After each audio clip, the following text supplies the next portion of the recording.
Hello guys, welcome back to ये education. आज हम सभी वुमेन कास्ट एंड रिफॉर्म का पार्ट नंबर 2 करने जा रहे हैं। गाइस, अगर आपने पार्ट नंबर 1 नहीं देखा है तो अभी देख लीजिए। हमने लॉ अगेंस्ट चाइल्ड मैरिज कर लिया था। हमें जो है आज कास्ट एंड सोशल रिफॉर्म से स्टार्ट करना है। अपनी पेंसिल साथ लेकर बैठिएगा। तो द प्रार्थना समाज adhered to the tradition of bhakti that believed in spiritual equality for all caste। ये मार्क कर लीजिए कि प्रार्थना समाज इक्वालिटी में ट्रस्ट करता था, जिसके अकॉर्डिंग भक्ति के अकॉर्डिंग था कि सारे कास्ट इक्वल है। इन Bombay the Paramahansa Mandali was founded in 1840 to work for abolition of caste. Abolition मतलब कास्ट को पूरी तरह ख़त्म करना। आपको कास्ट डिस्क्रिमिनेशन के मैं बारे में बता चुकी हूँ कि कैसे 4 तरीके से बांट दिया गया था: क्षत्रिय, ब्राह्मण, शूद्र, वैश्य। तो अगर आपको नहीं पता तो पार्ट 1 ज़रूर देख लीजिए ताकि कंफर्म हो जाए। तो many of these reformers and members of reform association were people of lower caste। तो ये कहना चाहते कि ये जो है पीपल ऑफ अपर कास्ट, यानी अपर कास्ट वाले भी समझ चुके थे कि हाँ, हमें भी रिफॉर्म करना। भले उनके पास तो सारे एडवांटेजेस है, फिर भी वो चाहते थे कि रिफॉर्म हो ताकि जो लोअर कास्ट के पीपल हैं उन्हें भी इक्वालिटी मिल सके। Often in secret meetings, these reformers would violate caste taboos on food and touch। और कई बार ये लोग ये बातें भूल जाते थे कि लोअर कास्ट को टच होने से अशुभ होता है, और वो ऐसा मानते भी नहीं थे। क्रिश्चियन मिशनरीज जो हैं ये लोअर कास्ट चिल्ड्रंस को पढ़ाते भी थे, स्कूल सेटअप किए थे। This children were thus equipped. जो लोअर कास्ट में और ट्राइबल थे उनको ये क्रिश्चियन मिशनरीज ने स्कूल सेटअप करके पढ़ाया था। तो इनके सपोर्ट में रिफॉर्मर्स थे, और जिन ट्राइबल्स ने इनसे पढ़ा वो भी इनके सपोर्ट में थे। पर जो कास्ट को मानते थे कि कास्ट होना चाहिए, वो इनके अगेंस्ट खड़े थे, और अटैक्स भी होते थे इसलिए क्रिश्चियन मिशनरीज़ पे।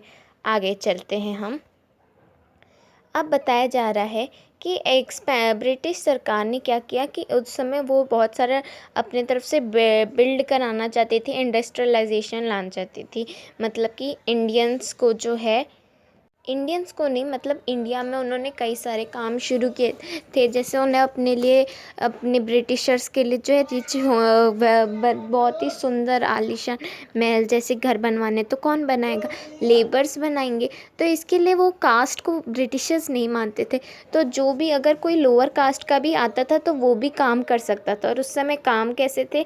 बिल्डिंग्स बनाना, डग करना, कंस्ट्रक्शन, क्लीन करना, फिर डिगर्स, कैरियर्स, फिर इस तरीके से बहुत सारे थे।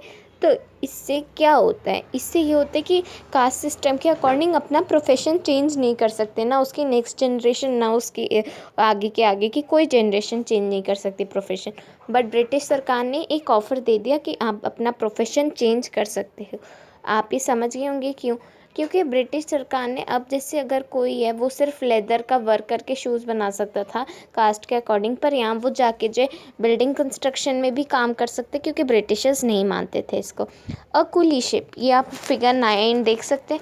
ये 19th सेंचुरी की ड्राइंग है। इसमें बताया जा रहा है, दिस कुले ship named John Allen carried many Indian laborers to Mauritius where they did a variety of forms of hard labor।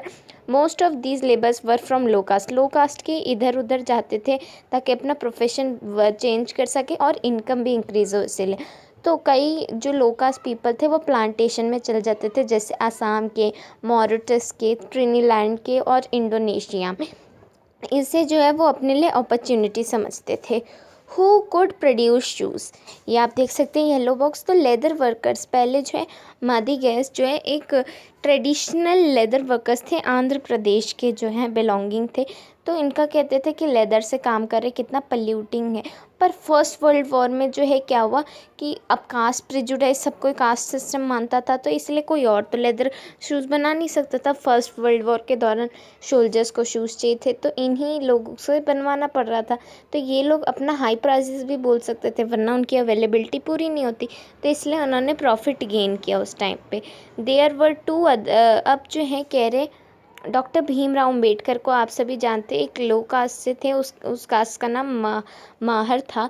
तो वही बता रही कि there were jobs to for the lower caste people. अब कह रहे हैं a number of Mahar people, ये उनकी कास्ट वाले जो लोग हैं, were regarded as untouchables, untouchables कहते थे। पर इन्हें जॉब मिला मेहर रेजिमेंट में, इसको आप मार्क कर लीजिए, ये ब्रिटिश सरकार के तहत मिला। The father of Bhimrao Ambedkar, the leader of the Dalit movement, taught at an army school, और आर्मी स्कूल में इनके फादर को पढ़ाया गया। आगे चलते हैं नेक्स्ट पेज पे। No place inside the classroom, ये येलो बॉक्स आप देख सकते हैं। In the Bombay presidency as late as 1829 untouchables were not allowed even into government schools, allowed ही नहीं करते थे कि गवर्नमेंट स्कूल्स में। जब बहुत ज़्यादा डिमांड बढ़ गई तो एट लास्ट उन्होंने कहा कि आप लोग कमरे के बाहर बैठकर सुन सकते हैं, कमरे में आकर पल्यूट कर देंगे, आप जो है पल्यूटिंग हो जाएंगे, रिच कास्ट के बच्चे बैठेंगे, आप बाहर से सुन सकते हैं। अभी आप फोटो देख सकते हैं, figure 11, Dublas of Gujarat carrying mangoes to the market. तो ये दुबलास भी अपर कास्ट लोगों के लिए काम करते थे। Demands for equality and justice, अब जो है नॉन ब्राह्मण कास्ट के ही लोग जो हैं इक्वालिटी चाहते थे कास्ट सिस्टम में। अब देख सकते हैं द सतनामी मूवमेंट, यहाँ पे सॉरी ये यहाँ नहीं, ये आप देख सकते हैं the Satnami movement in central India was founded by Ghasi Das who worked among the leather workers and the organised a movement, ताकि ये अपना सोशल स्टेटस इम्प्रूव कर सके। तो आपको याद रखना है घासी दास जो लेदर वर्कर्स थे। उसके बाद आप देख सकते हैं eastern Bengal Haridas Thakur Matua sect was worked against Chandela cultivators, ये भी मार्क कर लीजिए, वो भी इक्वालिटी चाहते थे। अब एक इजावा कास्ट के गुरुजी थे जिनका नाम था श्री नारायण गुरु, उन्होंने प्रोक्लेम किया, क्या कहते थे कि उन्हें भी इक्वालिटी चाहिए थी। वो कहते हैं, यहाँ पे आप देख सकते हैं लिखा हुआ है, ओरु जाति ओरु मतम ओरु देवम मनुष्यानु, one caste one religion one god for humankind. तो आप इसी से समझ सकते कि वो इक्वालिटी चाहते थे। आगे चलते, गुलामगिरी, आप सभी ज्योतिराव फुले के बारे में जानते ही होंगे।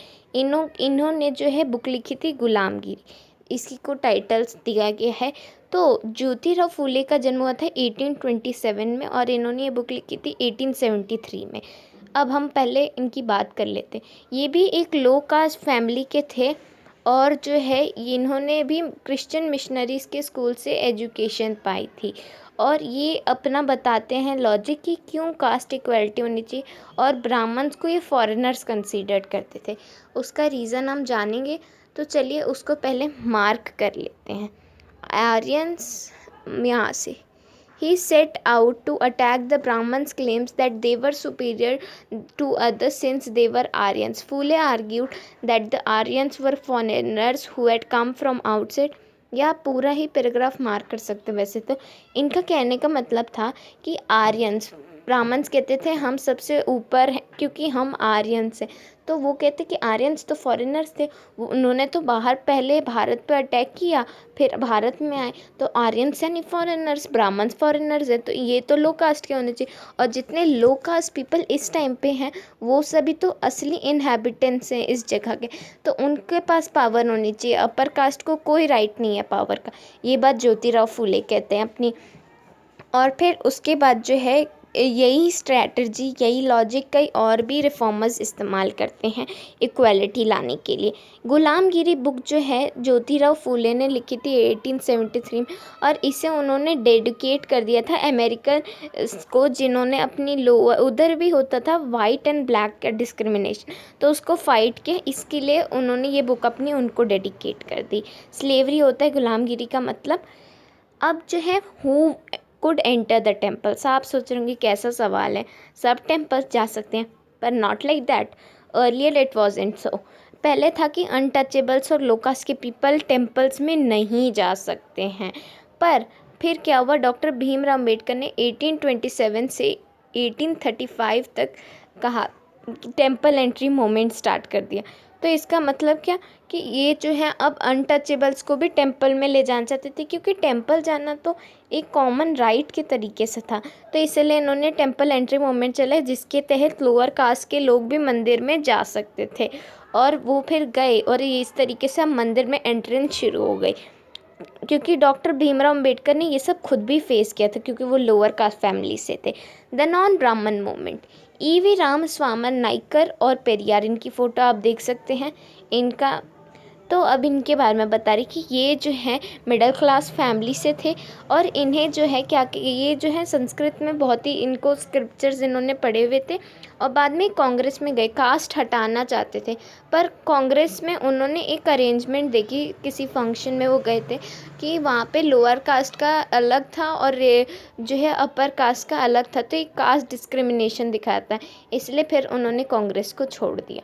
तो यही बता रहे हैं कि ईवी रामस्वामी नाइकर उस समय समझ चुके थे कि फ़ाइट करने की ज़रूरत है, इसलिए उन्होंने सेल्फ रिस्पेक्ट मूवमेंट, ये आप देख सकते हैं, सेल्फ रिस्पेक्ट मूवमेंट स्टार्ट किया और इसके तहत वो इक्वालिटी लाना चाहते थे। और जो है इन्होंने अब आगे देखते हैं कि इन्होंने क्या किया। He felt that all religions authority saw social division and inequality as god given, untouchables had to free themselves therefore from all religions in order to achieve social equality. तो वो चाहते थे कि सारी इनइक्वालिटीज़ ख़त्म हो जाए। His aim was that the assertion did not go under challenge. The forceful speeches, writing, and movements of lower caste leaders did lead to rethinking and some self-criticism. आप कह रहे कि अब ये जो है अगर ऐसे प्रोटेस्ट होगा तो क्या होगा, इसका फिर क्या होगा, तो फिर लोग भी इस बारे में सोचेंगे, वही बता रहे हैं। ऑर्गेनाइजिंग फॉर रिफॉर्म, इसमें ब्राह्मो समाज की स्थापना हुई थी 1830 में, जो आपको पता है राजा राम मोहन रॉय ने की थी और ये कास्ट को अबॉलिश करना चाहते थे, वुमेन एजुकेशन चाहते थे और विडो रीमैरिज चाहते थे। फिर डेरोजियो एंड यंग बंगाल, तो डेरोजियो जो है हेनरी डेरोजियो, ये एक टीचर थे और इन्होंने अपने हिंदू कॉलेज में कलकत्ता के और 1821 में ही promoted radical ideas and encourage his people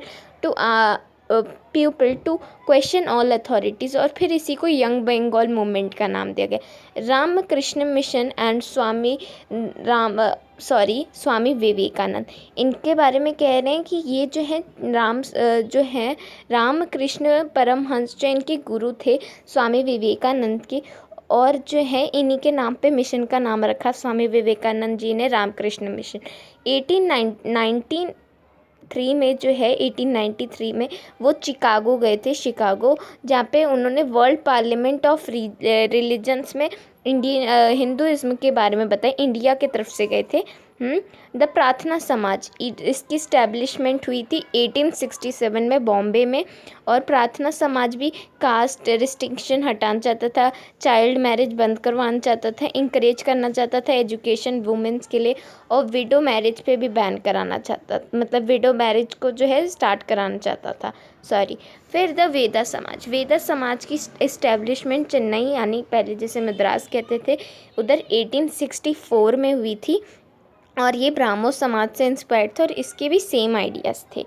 Aligarh movement, sir Syed Ahmad Khan ने एंग्लो ओरिएंटल कॉलेज की स्थापना की 1875 में अलीगढ़ में, और जिसे बाद में अलीगढ़ मुस्लिम यूनिवर्सिटी कहा जाता है। इसमें जो है मॉडर्न साइंस पढ़ाई जाती थी, वेस्टर्न साइंस थी, पूरा ये नॉलेज के लिए ही इन्होंने शुरू किया। द सिंह सभा मूवमेंट, ये जो है सिख के रिफॉर्मिंग का मतलब इन्होंने ये मूवमेंट था 1873 से 1879 तक चला। इसमें जो सिख में भी डिस्क्रिमिनेशन हटाने की और यही बात हुआ, Sikh often combining modern instruction with Sikh teaching, और टीचिंग का यहाँ पे भी एजुकेशन के लिए वर्क हुआ। अगर आपको कोई डाउट हो तो कमेंट करें।